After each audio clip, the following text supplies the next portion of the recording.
Hello അസ്സലാമു അലൈക്കും. എല്ലാവർക്കും എൻ്റെ പുതിയൊരു വീഡിയോയിലോട്ടേക്ക് സ്വാഗതം. ഇന്ന് ഞാൻ നിങ്ങൾക്ക് കാണിച്ചു തരാൻ പോകുന്നുള്ളത് ട്രഡീഷണലായിട്ട് ചെയ്തെടുക്കുന്ന കൈപ്പത്തിരിയുടെ റെസിപ്പിയാണ് കേട്ടോ. ഇത് തൃശ്ശൂർ സ്റ്റൈലിലുള്ള ഒരു കൈപ്പത്തിരിയുടെ റെസിപ്പിയാണ്. അപ്പം ഈ വീഡിയോയിൽ മൊത്തത്തിലായിട്ട് ഉമ്മ എനിക്ക് ടീച്ച് ചെയ്യുന്നതായിട്ടുള്ളൊരു വീഡിയോ ആണ്. അപ്പം നിങ്ങൾ വീഡിയോ കണ്ടു നോക്കുക, മനസ്സിലാക്കിയെടുക്കുക കേട്ടോ.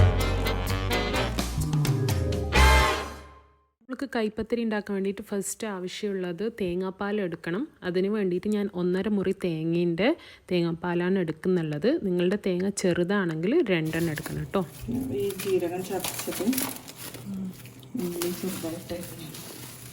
അതായത് ഇവിടെ 2 ടേബിൾ സ്പൂണ് പെരിഞ്ജീരകം നന്നായി നമ്മൾ ചതച്ചതാണ് കേട്ടോ, അത് എടുത്തിട്ടുണ്ട്. അതുപോലെ തന്നെ ചെറിയ ഉള്ളി, നല്ല കുഞ്ഞുള്ളിയും ഒരു 7 എണ്ണം നമ്മൾ ചെറുതായി കട്ട് ചെയ്ത് വെച്ചതാണ്. ഇത് നമ്മൾ ഇതിലോട്ടേക്ക് ഇട്ട് കൊടുക്കുന്നുള്ളത്. കുറച്ച് പാലും കൂടി പിഴിഞ്ഞ് മാറ്റി വെക്കണം. നല്ലോണം പിഴിഞ്ഞിട്ട്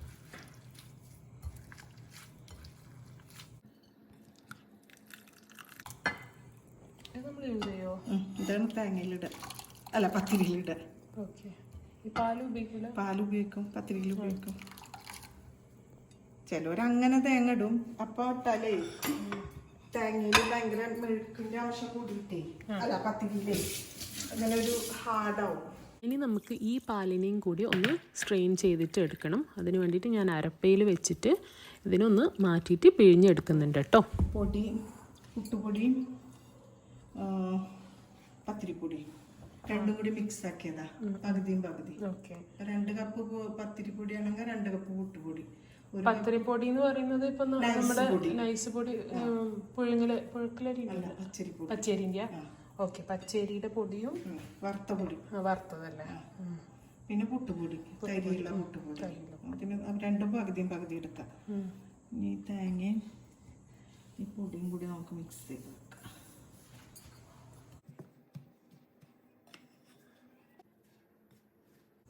ഒരു കപ്പിന് 1.5 കപ്പ് വെള്ളം കേട്ടോ. അതായത് 1 കപ്പ് പൊടിക്ക് 1.5 കപ്പ് വെള്ളം. പക്ഷെ കുറച്ച് ചൂടുവെള്ളം എപ്പോഴും നമ്മളോട് സ്റ്റോക്ക് ചെയ്യണത് നല്ലതാണ്. കാരണം ചില പൊടിക്ക് വെള്ളം കൂടുതൽ വേണ്ടി വരും. അപ്പോൾ നമ്മളൊരു പാത്രത്തിൽ ചൂടുവെള്ളം, കുറച്ച് തിളച്ച വെള്ളം ഇത് വെക്കണ സമയത്തേ കുറച്ച് വെള്ളം അവിടെ സ്റ്റോർ ചെയ്താൽ ആവശ്യമുണ്ടെങ്കിൽ നമുക്ക് ഒഴിച്ചു കൊടുക്കാം. ഇതിപ്പം എത്ര എടുത്തിട്ടുണ്ടായത് പൊടി? ഇതൊരു 4 കപ്പോളം ഉണ്ട്. 4 കപ്പോളം രണ്ടും കൂടിയിട്ടല്ല? രണ്ടും കൂടിയിട്ട്. അപ്പോൾ നമ്മൾ വെള്ളം ചൂടാകുന്ന സമയത്ത് ആവശ്യത്തിനുള്ള ഉപ്പും കൂടി ഒന്ന് ചേർത്ത് കൊടുത്തിട്ട് തിളക്കാൻ വേണ്ടി വെക്കാം.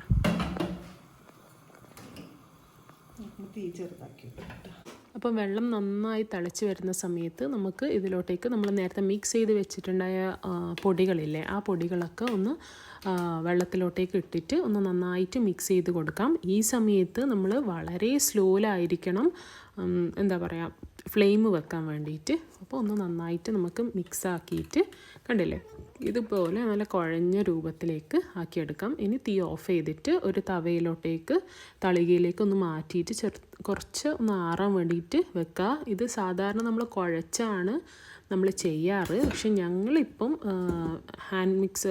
സ്റ്റാൻഡ് മിക്സറിൽ ഇട്ടിട്ട് ഒന്ന് മിക്സ് ചെയ്തെടുക്കാണ് കേട്ടോ. അപ്പം നിങ്ങളുടെ കയ്യിൽ ഇത് എല്ലാവരുടെ വീട്ടിലുണ്ടാവണം എന്നില്ല.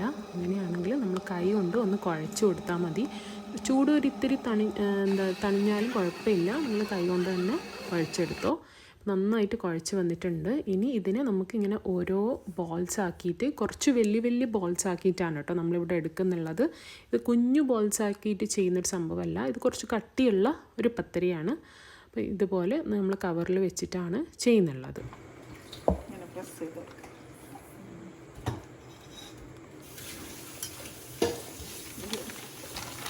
നമ്മുടെ പത്തിരി പ്രസ് ഉണ്ടെങ്കിൽ പിന്നെ പത്തിരി പ്രസ്സിൽ തന്നെ ചെയ്താൽ മതിയല്ലോ. പക്ഷെ ഇത്ര വണ്ണുള്ളതാവുമ്പളേ ഒന്നുകൂടി ഇത്ര കട്ടിയാകുമ്പോൾ പ്രസ്സിൽ വെക്കുമ്പോഴേ ഒരു സൈഡ് കനം കൂടിയിട്ട് ഒരു സൈഡ് കനം കുറഞ്ഞിട്ട വേഗം. അപ്പം ഇനി നമ്മൾ പരത്തിയ പത്തിരി ജസ്റ്റ് ഒന്ന് ഓപ്പൺ ചെയ്തിട്ട് ഞാൻ കാണിച്ചു തരാം കേട്ടോ. കണ്ടില്ലേ, ഇതുപോലെ ആയിട്ടുണ്ട്. ഇങ്ങനെ കുറച്ച് തിക്നെസ്സിൽ വേണമല്ല, കുറച്ച് കട്ടിക്കണം. ഒരു 4 ഇഞ്ച് തന്നെ വേണമെന്നില്ല, കുറച്ച് കട്ടി വേണം. നമ്മളിങ്ങനെ കയ്യിൽ കടത്തി വെക്കും.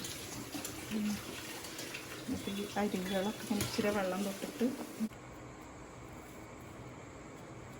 നമ്മൾ മുഞ്ചിന് വേണ്ടിട്ട് ചെയ്യുന്നതല്ല. അല്ല, അതിങ്ങനെ അരികൊക്കെ ഇങ്ങനെ പൊട്ടി പോലെ ഇരിക്കില്ലേ, പിന്നെ ചില ഭാഗത്ത് കട്ടി ഉണ്ടാവും. അപ്പൊ അതൊക്കെ ശരിയാവാനും കൂടി മുഞ്ചിനും കൂടിയാണ്. രണ്ടും കൂടെ, രണ്ട് പർപ്പസ്. ഇങ്ങനെ കണ്ട അരികൊക്കെ ഇങ്ങനെ പൊട്ടുന്നുണ്ടല്ലോ, ആ പൊട്ടല് മാറാനും കൂടെ. പിന്നെ എല്ലാവരും കൂടി ഒന്ന് നല്ലൊരു ഷേപ്പായില്ലേ ഇപ്പൊ.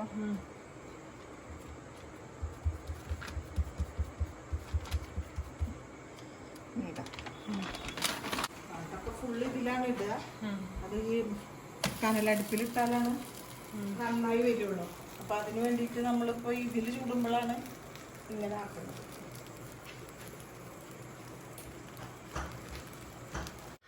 അപ്പോൾ നമ്മൾ നേരത്തെ ചെയ്തതുപോലെ തന്നെ ബാക്കിയുള്ള പത്തിരികളൊക്കെ നമുക്ക് ചെയ്തെടുക്കാം. ആയിട്ടില്ല കേട്ടോ, അല്ലെങ്കിൽ ഇങ്ങനെ ഒരു പോരും കയ്യിൽ മറിച്ചിട്ടിട്ടില്ല കേട്ടോ. ഒന്നും കൂടി ആ ഭാഗം മതി കേട്ടോ. ഇത് സ്ലോ പ്രോസസ്സാണ്. അപ്പോൾ നമ്മുടെ ഫസ്റ്റത്തെ സൈഡ് ഇവിടെ റെഡി ആയിട്ടുണ്ട്. അതിന് ഞാൻ തിരിച്ചിട്ട് കൊടുത്തിട്ടുണ്ട്. ആ ഭാഗം തന്നെ നമ്മൾ ഇട്ടിരുന്ന അടിഭാഗത്തുള്ള ഭാഗം തന്നെ ഇവിടെ വരണം കേട്ടോ. ഇതില്ലെങ്കിൽ ഇപ്പൊ നമുക്ക് സാധാരണ ഫ്രൈ പാനിൽ ചെയ്തെടുത്താൽ പോലെ ഇട്ടാലും ശരിക്കും ഇങ്ങനെ പൊള്ള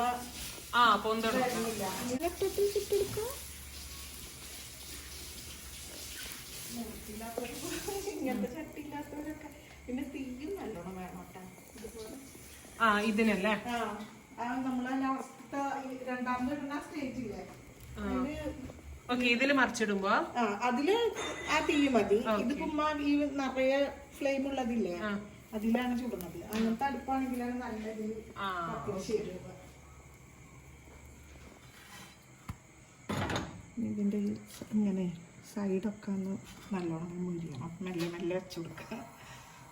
ഓക്കെ, സൈഡെല്ലാം നമ്മൾ ചെയ്തിട്ട് എടുക്കണമല്ലോ. ഇങ്ങനെ മറിച്ച് വെച്ചാൽ മതി. അപ്പം ഒന്ന് സൈഡൊക്കെ ഒന്ന് മുരിയും. വെള്ളപ്പിക്കണ സമയത്ത് നല്ല ഹൈ ഫ്ലെയിമിൽ വെക്കണം. മൊത്തത്തിൽ നമുക്ക് 3 പ്രാവശ്യം തിരിച്ചിടാം. നമ്മള് മറ്റേ പത്തിരി പോലെ സൈഡൊക്കെ മുരിഞ്ഞ് വന്നിട്ടുണ്ട്. ഇനി 3ാമത്തെ പ്രാവശ്യം നമുക്കൊന്ന് തിരിച്ചിട്ട് കൊടുക്കാം. ഇങ്ങനെ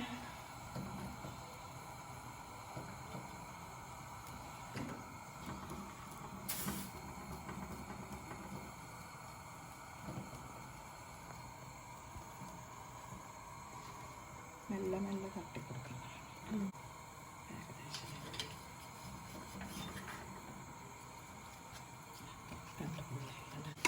ചൂട്ടോടെ തന്നെ നമ്മൾ ആ തേങ്ങാപ്പാലില്ലേ തേങ്ങാപ്പാല് പരട്ടി വെക്കണം. നമ്മൾ നേരത്തെ ഫസ്റ്റ് മാറ്റി വെച്ച തേങ്ങാപ്പാലല്ലേ. അപ്പോൾ ഇനി ബാക്കിയുള്ള പത്തിരിയൊക്കെ നമുക്കൊന്ന് നന്നായിട്ട് ചുട്ടിട്ടെടുക്കാം. എല്ലാം ചുട്ട് കഴിഞ്ഞിട്ടുണ്ട്. നമ്മൾ നന്നായി പാലിൽ കുതിർത്ത് വെച്ചിട്ടുണ്ട് കേട്ടോ. അപ്പോൾ ഞങ്ങളുടെ ഈ അടിപൊളിയായിട്ടുള്ള ഡിന്നറിന് നിങ്ങൾക്കും ട്രൈ ചെയ്യാൻ പറ്റുന്ന ഒരു കൈപ്പത്തിരിയുടെ റെസിപ്പിയാണ് നിങ്ങൾക്ക് കാണിച്ചു തന്നത്. ഇഷ്ടമായിട്ടുണ്ടാകുമെന്ന് ഞാൻ വിചാരിക്കുന്നു. നമ്മൾ കുറച്ച് വിചാരിച്ചാൽ സിമ്പിളായിട്ട് ചെയ്തെടുക്കാൻ പറ്റുന്ന ഒന്നാണ്. അപ്പോൾ എല്ലാവരും ട്രൈ ചെയ്യണം. നല്ല ടേസ്റ്റുള്ള ഒരു സംഭവമാണ്. നമ്മൾ സാധാരണ പത്തിരിനേക്കാളൊക്കെ നല്ല ടേസ്റ്റ് ഉണ്ട്. അപ്പോൾ നിങ്ങൾ എന്തായാലും ട്രൈ ചെയ്യണം. അപ്പോൾ എനിക്കിന്നിവിടെ ഇപ്പം ഇതിൻ്റെ കൂടെ കോംബോ ആയിട്ടുണ്ടായിരുന്ന മട്ടൻ കറി ആയിരുന്നു. നല്ല സൂപ്പറായിട്ടുണ്ടായിരുന്നു. നിങ്ങളെല്ലാവരും ഞാൻ ട്രൈ ചെയ്യുമെന്ന് വിചാരിക്കുന്നു. ട്രൈ ചെയ്തിട്ട് ഇഷ്ടമായെങ്കിൽ നിങ്ങൾ ഫ്രണ്ട്സും ഫാമിലിയൊക്കെ ആയിട്ട് ഷെയർ ചെയ്യണം. കൂടാതെ എൻ്റെ ചാനൽ ഇതുവരെ സബ്സ്ക്രൈബ് ചെയ്യാത്ത കാണുന്നവരാണെങ്കിൽ ഒന്ന് സബ്സ്ക്രൈബ് ചെയ്യണം. അപ്പോൾ വീണ്ടും നല്ലൊരു വീഡിയോയിൽ കാണുന്നവരേക്കും it's me Nishana signing off. Bye. അസ്സലാമു അലൈക്കും.